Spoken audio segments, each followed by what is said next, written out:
What happens when America's sweetheart reaches her breaking point on live television? You're about to witness one of the most shocking moments in morning show history as Kelly Clarkson faces off against Jenna Bush Hager in a heated exchange that spirals completely out of control.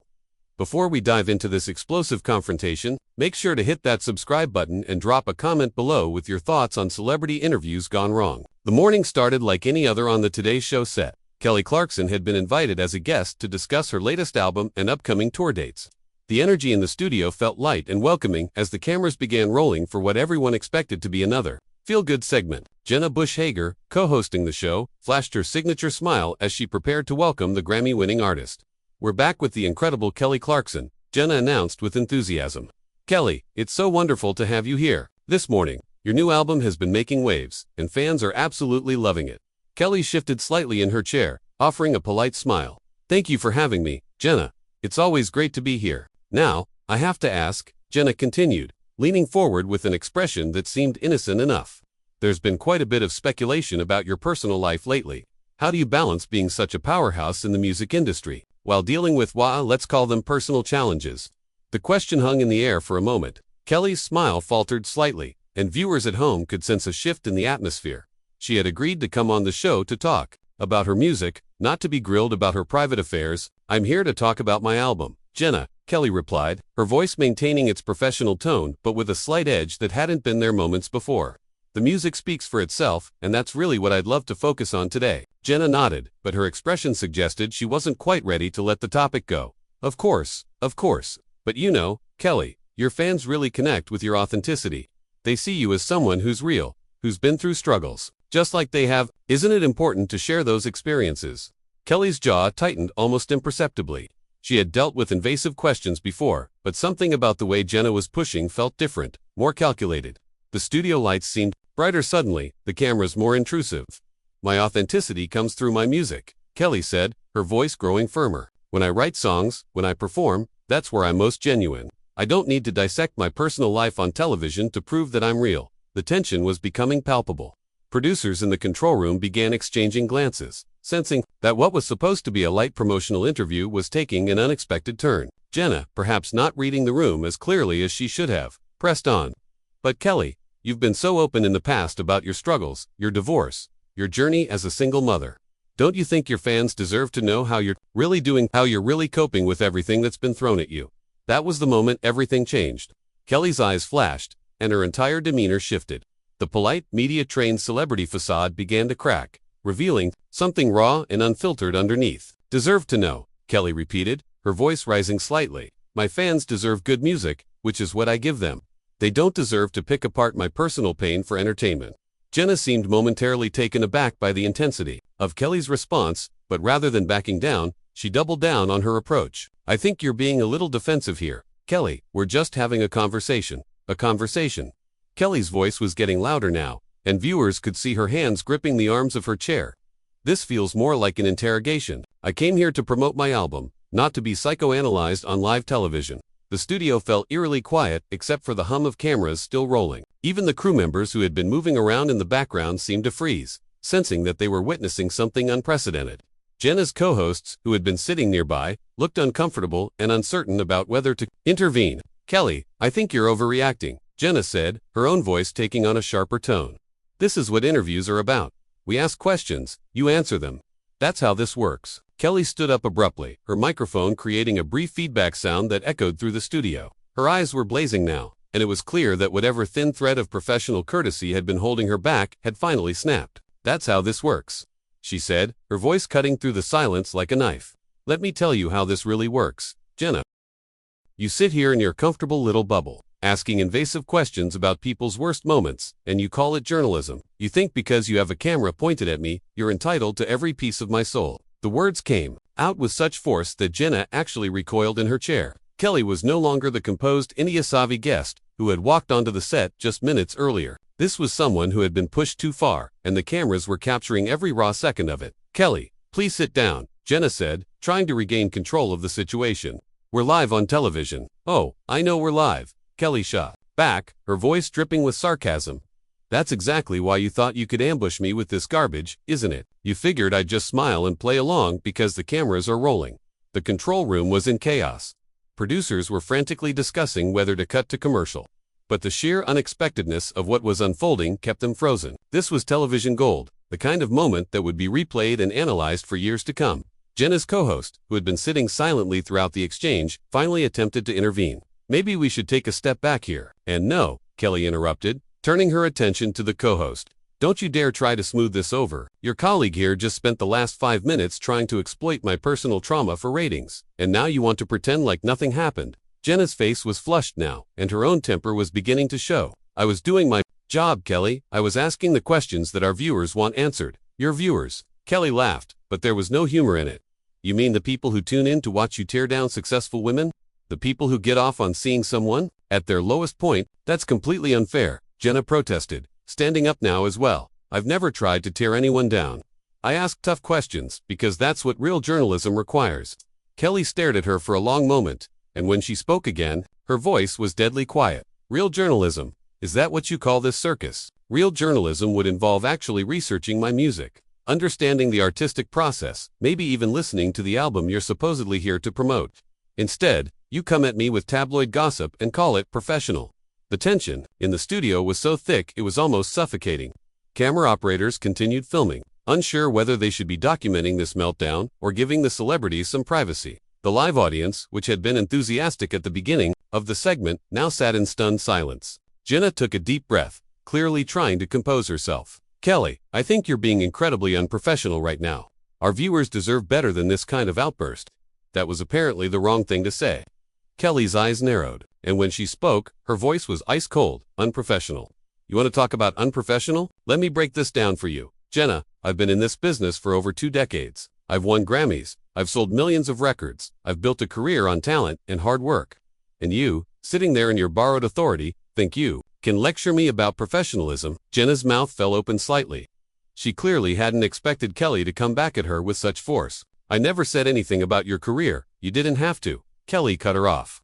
"Every question you've asked has been designed to diminish what I've accomplished. You've ignored my music, my artistry, everything I've worked for, just so you can dig into my personal pain, and you wonder why I'm upset." The other co-host tried again to defuse the situation. "Ladies, perhaps we can what?" Kelly whirled around to face him. "Can pretend like this is normal. Can act like it's okay for journalists to ambush their guests with personal attacks. Can just move on like nothing happened." Jenna was looking increasingly defensive. "Nobody attacked you, Kelly. I asked legitimate questions about your public statements and your public life." "Legitimate questions?" Kelly's voice rose again. "You asked me how I'm coping with everything that's been thrown at me. You talked about my personal challenges like I'm some kind of victim who needs pity. Those aren't legitimate questions, Jenna. Those are cheap shots designed to get an emotional reaction." The studio was so quiet now that the hum of the air conditioning seemed loud. Everyone present knew they were witnessing something extraordinary, a complete breakdown of the typical celebrity interview format. This wasn't scripted, it wasn't planned, and it was definitely not going according to anyone's expectations. Jenna straightened her shoulders, her own anger finally breaking through her professional veneer. "You know what, Kelly? Maybe the problem isn't my questions. Maybe the problem is that you can't handle honest discussion about your life. Maybe you're so used to controlling your narrative that you can't deal with someone asking real questions." The words hung in the air like a challenge. Kelly stared at Jenna for a long moment, and viewers could practically see the wheels turning in her head. When she finally responded, her voice was barely above a whisper, but it carried more weight than all her previous shouting. "Real questions," she repeated slowly. "You think those were real questions?" Kelly took a step closer to Jenna, her voice gaining strength with each word. "A real question would be, Kelly, your new album explores themes of resilience and growth. Can you tell us about the creative process behind that?" "A real question would be, what inspired the orchestral arrangements on track 7? A real question would show that you actually listened to the music I poured my heart into creating." Jenna shifted uncomfortably, but her defiance remained. "Those are softball questions, Kelly. Our audience wants substance." "Substance?" Kelly's laugh was sharp and bitter. "You think asking me to relive my worst moments on national television is substance? You think prying into my personal healing process is journalism? That's not substance, Jenna. That's voyeurism dressed up as news." The control room was in complete pandemonium now. Producers were shouting over each other, some arguing to cut to commercial immediately, others insisting they needed to let this play out. This was the kind of unscripted television moment that could define careers, and everyone knew it. Jenna's face was getting redder by the second. "You're being completely unreasonable. Every celebrity gets asked about their personal life. That's Part of being famous, is it, Kelly? Shot back. Says who? Says the media machine that feeds on people's pain. Says the system that builds women up just to tear them down. I didn't sign up to be your emotional punching bag when I decided to make music.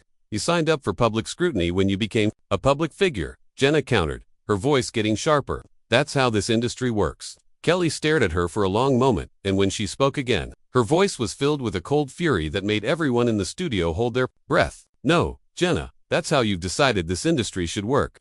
That's the toxic culture you're perpetuating every time you sit in that chair and pretend that exploitation is journalism. The accusation hit Jenna like a physical blow. Her mouth opened and closed several times before she managed to respond. I am not exploiting anyone. I'm doing my job. Your job, Kelly repeated, her voice dripping with disdain. Your job is to inform people, to tell stories that matter, to use your platform responsibly. Instead, you use it to pick at people's wounds like some kind of emotional vulture. Jenna stood up abruptly, her own composure finally cracking completely. How dare you speak to me like that?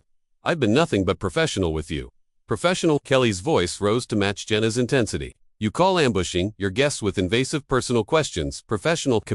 You call ignoring the actual reason they're here professional? You call turning an interview into a therapy session without consent professional? The other co-hosts were looking frantically between the two women, clearly out of their depth. One of them made a weak attempt to redirect. Maybe we should talk about the tour dates. Don't, Kelly said, without taking her eyes off Jenna. Don't try to fix this now. The damage is done. Jenna was breathing heavily, her hands clenched at her sides. The only damage here is what you've done to this interview with your tantrum. Kelly's eyes flashed dangerously. My tantrum. I'm standing up for myself against someone who thinks her job description includes psychological manipulation. If that's a tantrum to you, then maybe you need to examine your own standards. I don't manipulate anyone, Jenna protested, but her voice lacked conviction now. Really? Kelly's voice was deadly calm again. Then explain to me why you ignored every talking point my publicist sent over. Explain why you didn't ask a single question about the music I'm here to promote. Explain why every question was designed to make me vulnerable and emotional on camera. Jenna opened her mouth to respond, but no words came out. The silence stretched on, and it was clear to everyone watching that she had no good answer. Kelly nodded slowly, as if Jenna's silence had confirmed everything she suspected. That's what I thought. You can't explain it because you know exactly what you were doing. You were hunting for a moment just like this one, weren't you? A moment where I'd break down, where I'd give you something dramatic and painful that you could use for ratings. That's not true, Jenna said weakly, but even she didn't sound convinced. Kelly shook her head, her expression shifting from anger to something closer to disappointment. You know what the saddest part is? Jenna, you're actually a smart woman. You could be using your platform to elevate artists, to celebrate creativity, to inspire people. Instead, you've chosen to be part of the problem.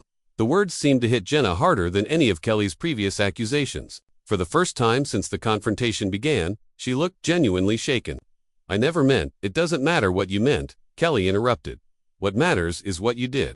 And what you did was turn what should have been a celebration of art into an attack on a person. Kelly reached down and unclipped her microphone, the small action somehow carrying enormous weight. The technical crew watched in stunned silence as she carefully placed it on her chair. I'm done here, Kelly said, her voice steady but final. The microphone lay on the chair like a discarded symbol of everything that had gone wrong with the interview. The silence that followed was deafening, broken only by the mechanical whir of cameras still capturing every moment of this unprecedented breakdown. Jenna stared at the microphone, then back at Kelly, seeming to realize for the first time that this wasn't just dramatic posturing. Kelly was actually leaving. Kelly, can't just walk out, we're live. Watch me, Kelly replied without hesitation. She turned toward the studio exit, but then paused and looked back at Jenna one more time. You know what I hope, Jenna? I hope that someday you figure out the difference between being a journalist and being a predator. The words hung in the air like a final verdict. Jenna's face went pale, and she seemed to shrink back into her chair. The other co-hosts sat frozen, clearly having no idea how to salvage what was left of the segment. Kelly began walking toward the edge of the set, her steps measured and deliberate. The camera operators instinctively followed her movement, unsure whether they should keep filming or give her privacy. In the control room, producers were screaming at each other, some demanding they cut away immediately, others arguing that they needed to capture every second of television history being made. Kelly, please, Jenna called out, her voice cracking slightly. Can we just talk about this like adults? Kelly stopped walking but didn't turn around. When she spoke, her voice carried across the entire studio with perfect clarity. Adults don't ambush each other with personal attacks and call it conversation. Jenna, adults show respect for boundaries. Adults understand that being famous doesn't make someone fair game for emotional exploitation. Jenna stood up from her chair, taking a few steps toward Kelly. I wasn't trying to exploit you. I was trying to connect with you on a human level. Kelly finally turned around, and the look on her face was one of pure incredulity. Connect with me? You think trying to make me cry on television is connecting? You think forcing me to discuss my most painful experiences for your audiences? Entertainment is human connection. That's not what I was doing, Jenna protested, but her voice sounded hollow even to herself. Then what were you doing? Kelly asked, spreading her arms wide. Explain it to me, Jenna. Explain how completely ignoring my music, my art, my actual reason for being here, and instead drilling me about my personal trauma was supposed to be a positive experience for anyone involved. Jenna opened her mouth several times, but no words came out. The entire studio was watching this exchange with rapt attention, including crew members who had stopped their work entirely to witness what was happening. Kelly shook her head sadly. You can't explain it because there is no good explanation. You did what you did because controversy sells, because drama gets ratings, because making people uncomfortable is easier than actually doing the work to understand their art. I do understand, Jenna began, but Kelly cut her off with a raised hand. No, you don't. If you understood anything about me or my music, you would have asked me about the gospel influences on track 3, or the way I incorporated my band members' personal experiences into the songwriting process, or the message of empowerment that runs through the entire album. Instead, you chose to turn this into a therapy session that I never consented to participate in. The power in Kelly's voice was undeniable. She wasn't shouting anymore, but every word carried the weight of absolute conviction. Even the camera operators seemed mesmerized by her presence. Jenna made one last desperate attempt to regain control. Kelly, I think you're overreacting to what was meant to be a normal interview process. Kelly's response was swift and devastating. Normal? Jenna, if this is normal, then the entire system is broken. If this is what passes for professional journalism in your world, then maybe it's time for your world to change. She turned toward the studio exit again, but this time she didn't pause. Her movement was fluid and determined, like someone who had finally made peace with a difficult decision. Where are you going? Jenna called after her, desperation creeping into her voice. I'm going somewhere where people appreciate art instead of trying to dissect the artist. Kelly replied without looking back. I'm going to find an audience that wants to hear about music instead of manufactured drama. As Kelly reached the edge of the set, she stopped one final time and addressed not Jenna, but the cameras directly. To anyone watching this who works in media, I want you to remember something. The people you interview are human beings with feelings, boundaries, and dignity. They're not characters in your entertainment show. They're real people with real lives, and they deserve better than this. Her eyes found Jenna one last time. And to you, Jenna, I hope you take some time to think about what kind of journalist you want to be. Because right now, you're not the kind that makes the world better. With that, Kelly Clarkson walked off the Today Show set, leaving behind a stunned studio, a speechless host, and a moment that would be replayed and analyzed for years to come. The cameras kept rolling for several more seconds, capturing Jenna's shell-shocked expression and the absolute silence that had fallen over what was supposed to be a cheerful morning show. That's how one of America's most beloved entertainers made it crystal clear that she wouldn't tolerate being treated as anything less than the accomplished artist she is. What do you think about Kelly's decision to walk out? Was she right to stand up for herself, or should she have handled the situation differently? Hit that subscribe button and let me know in the comments below.